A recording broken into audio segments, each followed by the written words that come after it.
Yo, what's poppin' YouTube? It's your boy tuning back in, just trying to give y'all an update on my 9.5 months off testosterone. Ever since my last video, I've been getting a ton of questions, especially through Instagram, about what it's been like, why I've stopped T. Usually I reference to my last video. So if y'all haven't seen that yet on the reasons why I stopped T, I suggest y'all go watch that first just to get some context. I do want to make a quick disclaimer. I am still in the Bronx, so you might hear some sirens, maybe a dog bark in the car revving, you know what I'm saying? So just bear with me. So I figured I'd start off with some physical changes and lack of changes that I expected to experience at this point, 9.5 months off T. You can hear the sirens already. So yeah, I would definitely say I had some decrease in body hair, not to the point where it's like not there, but because I'm a hairy person in general. So you know, I expected a decrease in body hair. I didn't know to what extent, but I do manscape about every 3 weeks. So the hair growth coming back is not as aggressive. You know, I trim my underarm hair, my chest hair, and my stomach hair, and it just hasn't been growing back as quickly. And I'm not mad at it. You know, I still have the hair. It's just not growing back as fast. So in a way, it's easier to maintain, you know, so I'm not complaining about that at all. So when it comes to my facial hair, I really don't see a difference. Y'all can let me know from the last video. I know I did dyed my beard back to black. You know, it's basically grown out fully since my last video, like probably several times over, to be honest, because it grows really fast. But I really haven't seen a significant change in my beard. Y'all can let me know, you know, but I really don't. That's really disrespectful. So yeah, really barely any change in my facial hair. Really happy about that. But one thing I can say, my skin has become a lot more susceptible to breakouts. You know, I am a lot more oily, and I do have to kind of, you know, take it easy on my moisturizer. I'm definitely changing my pillowcase a lot more often because I have been a lot more prone to breakouts. So staying on top of that.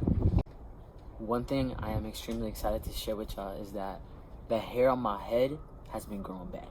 Like, honestly, super stoked about that. But to have a fresh fade, baby, like, come on. You know what I'm saying? Like, I don't want to have to keep a hat on all the time because my baldy is cold. Also, I felt like it made me look older, you know? Like, listen, we love a fresh baldy. You know what I'm saying? Like, I liked it on me, too. I take pride in, you know, self-expression through my hair. You know, there's only been so much I could do on my beard. You see me, I was dyeing it. Like, I was doing all kinds of stuff to show a different form of self-expression through my hair. Like, that's always been a thing throughout my life, getting different haircuts. So losing my hair, it was definitely, you know, part of my genetics. Just like how, you know, how hairy I am is very much so a part of my genetics. My dad is almost completely bald. He has the horseshoe. But I've got to the point where I literally have a hairline. I'm not going to take off my bandana. I'm going to show you some reference photos.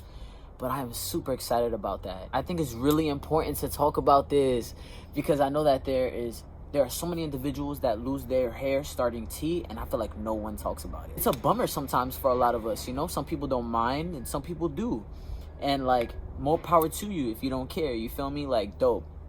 But that was something I was type bummed about, you know, because of it being such a large form of self-expression for me for so long throughout my life. So I'm gonna show y'all exactly what I've been doing to get my hair to grow back.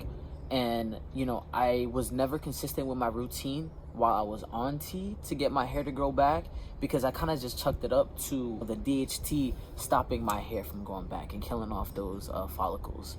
So I'm gonna tell you exactly what I did and like a little bit of the science behind it. I did want to just kind of put out there, I do not like putting things on my skin that I would not orally take or be okay if I were to like accidentally drink it, you know, because essentially if you're putting it on your skin, it's going into your body.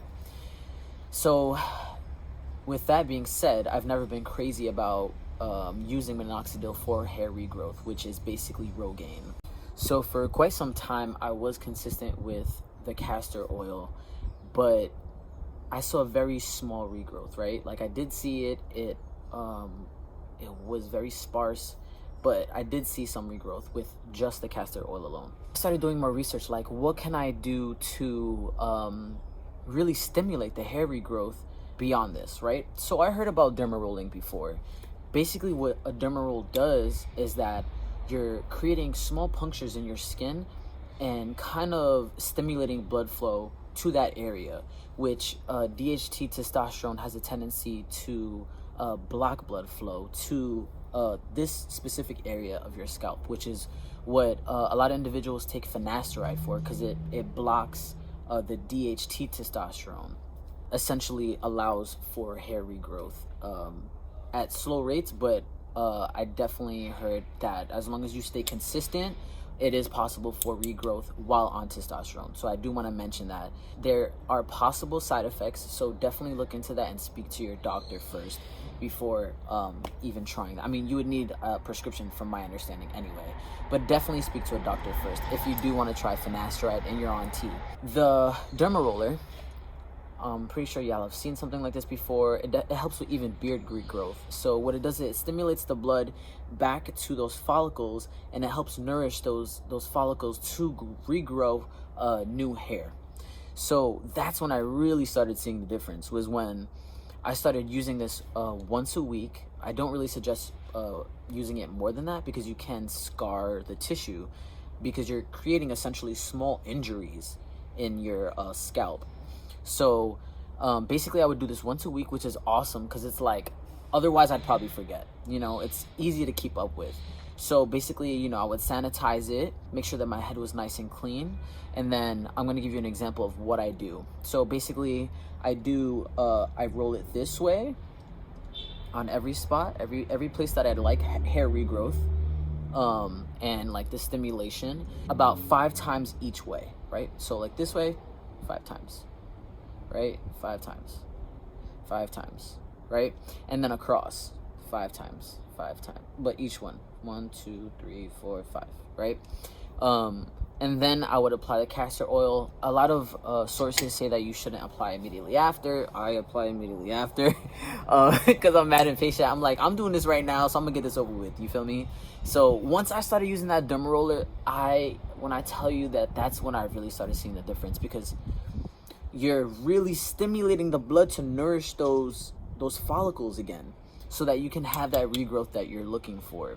I'm hyped. Like, my hair is really out here growing back. Like, you know how many sources I've YouTube, oh, like, your hair won't grow back, like, there's no way to grow your hair back and stuff like that. But like,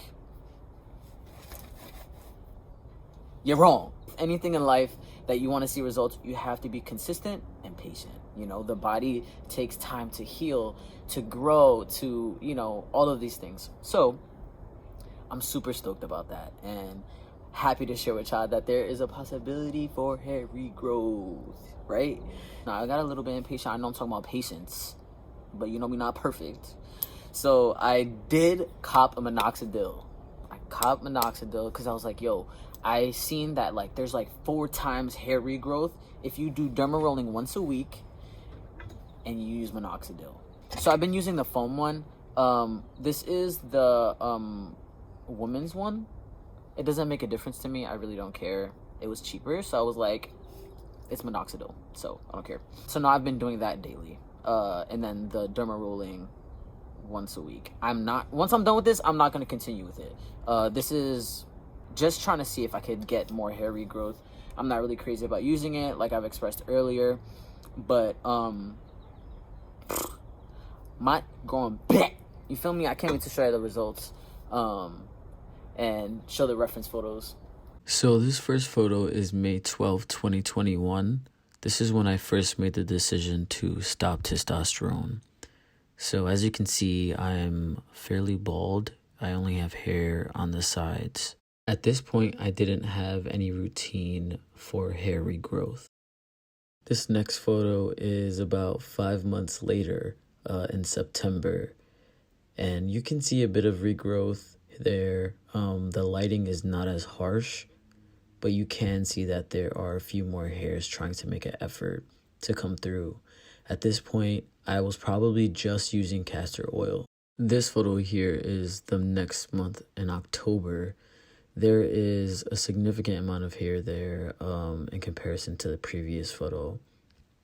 I think it looks pretty good. You start to really see how the hair is coming in thicker, especially in the front of my hairline area. So this is in November 2021. After this month, you can really see my hair increase, the amount of hair strands on my actual scalp, and also thicker looking. This photo is it's very bright, but you can see the hair regrowth. It's starting to fill in, especially lower on the temples. This is also the month that I bought the derma roller and started using the castor oil daily with the derma roller once a week. So this next month is December. I feel like there's a lot more coverage. You can really see a difference from November to December. There's overall just a lot more hairs all throughout the head. And you can tell from this photo that I hadn't given myself a haircut in quite a few days. So in this next photo, you'll be able to see my hair a little bit progressed, so some more hair regrowth, but with a haircut. So this is early in January, still looking really good. I basically have a hairline you can see straight across from temple to temple. The hair is light around the corners, but it's still looking really good. You know, the flash is bright in this one. But either way, I think that there's a lot of progress happening. When I do cut my hair, because the hair is thicker on the sides still, I do cut it really low to my head and then allow some hair around the middle to really fill up. And it's starting to look really good. And this last photo here is today, the day I decided to make this video, February 8th, 2022. So, yeah, I'm extremely happy with the results. It looks amazing to me, and I know that it's only going to get better for as long as I stay consistent. And in comparison to the first photo, like, to me, it's amazing results. And I just started using Minoxidil about 3 weeks ago, maybe even less than that. So I think that there's going to be a lot more progress in the upcoming months as I finish up this Minoxidil bottle. And you can even see my forehead. Like, in general, derma rollers are good for your skin. They also help produce collagen. So, well, or they stimulate the collagen, because I don't believe that you can make more collagen than you have, I believe. But yeah, it stimulates it in that area. So you can even see that the skin on my forehead has tightened from the derma rolling. So yeah, it's pretty amazing. That is hair regrowth on my head. Now, let's move on to the next thing. So in terms of body fat redistribution and muscle mass, I haven't seen a difference. My appetite is slightly less, not by much, but I also have been staying on top of lifting. Not as much cardio. I really haven't been doing much cardio at all, which is something I plan on working on. But I have been lifting pretty consistently, and that has helped me with any dysphoria that I might have been experiencing if I hadn't been lifting still. I did want to share with y'all 2 things that have kind of been a bummer for me since stopping tea, and one of them is lower energy. Like, in general, I barely, like, my energy to get up and do things, and like, I literally feel physically tired. Like, it's not a mental thing for me. At 4 o'clock every day, I'm like, yep, I could go for like a 3-hour nap. And that's not even a nap. Like, essentially, I'm sleeping at that point. That's been pretty crappy. So I've been kind of like working through that. You know, making sure I get up to get exercise and stuff like that has been difficult. So I was used to being really high energy throughout the day, so that was a switch for me. You know, I forgot that I used to feel that way pre-T, like really exhausted all the time. I would definitely say the second thing is having a lower sex drive.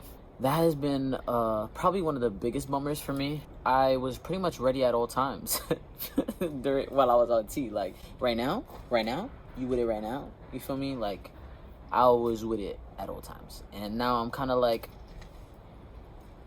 let's take a nap.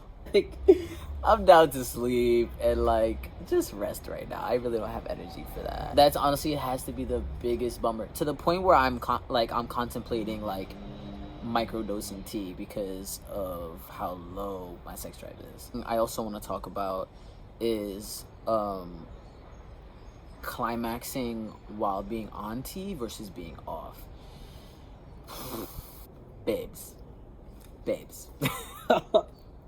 Climaxing on tea is like a full body experience, at least for me. You know, everyone's different, but climaxing on tea is a full body experience versus being off tea. It's a lot more focal and I'm a lot more in my head again.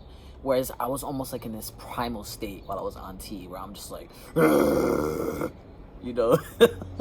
So that has been something I've been working through with my therapist, and you know, we're trying to figure out what I feel like might work best for me right now at this moment where I am. This next topic, I have been contemplating making a video, mentioning it in the video at all, because I do have a lot of cis people that watch my videos, and sometimes I feel uncomfortable like sharing information about certain things that I'm going through in my life, but I am trying to create this as a resource. So if a cis person can pass this on to somebody they know that's queer, and maybe they can utilize this video or this information by any means, I think it's important that I do speak about this very important topic. And trigger warning for those who are not comfortable listening to things about one's monthly. I suggest that you leave the video now, because I'm going to get into some information and yeah, a little bit on my experience around that topic. So I've taken the time to reframe for me what it means to have a monthly.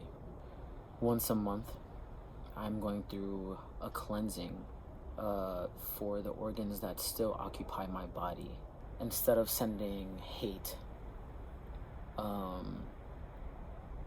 toward my body, I am choosing to reframe that and send my body love, because it is constantly working to give me love, to provide for me the nutrients I need to essentially keep me alive. Just reframing my perspective on this has changed a lot for me, and it helps to be involved with partners who are understanding of this, and I do, and I'm extremely grateful of that. Yeah, it's definitely been taking a lot of effort, a lot of meditation, a lot of energy and work and mindfulness being sent to my lower chakras, working on that daily. You know, it has not been smooth sailing.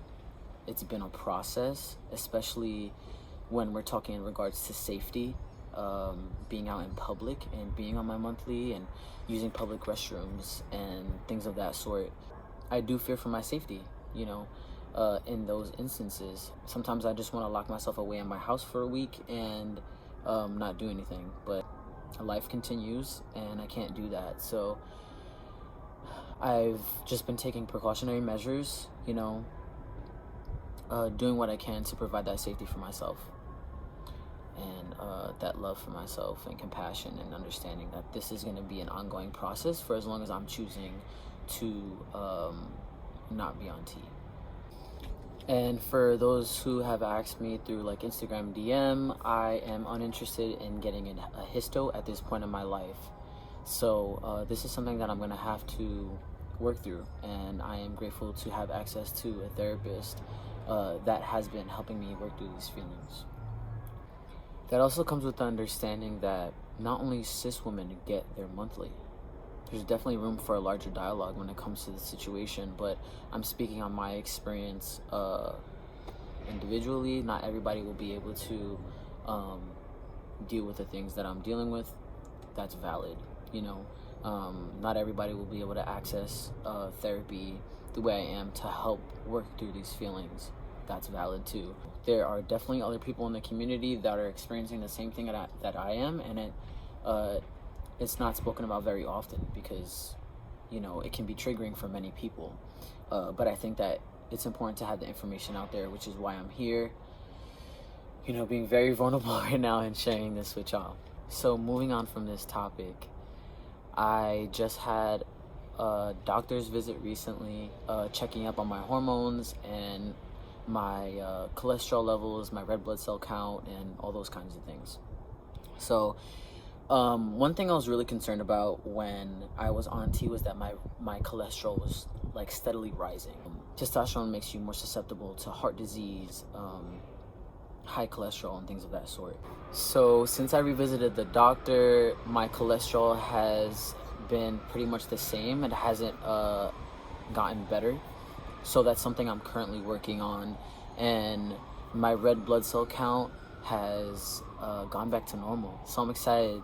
I'm really excited about that. You know, I always think about how there are not a lot of trans elders that we can look to for reference for health, you know, for long-term health, using hormones and what that looks like for us. A lot of times when I go to a doctor, I kind of feel like an experiment, like, oh, well, you know, we'll see if this works for you. But in my mind, I'm like, okay, well, how is this going to affect my body long-term, you know?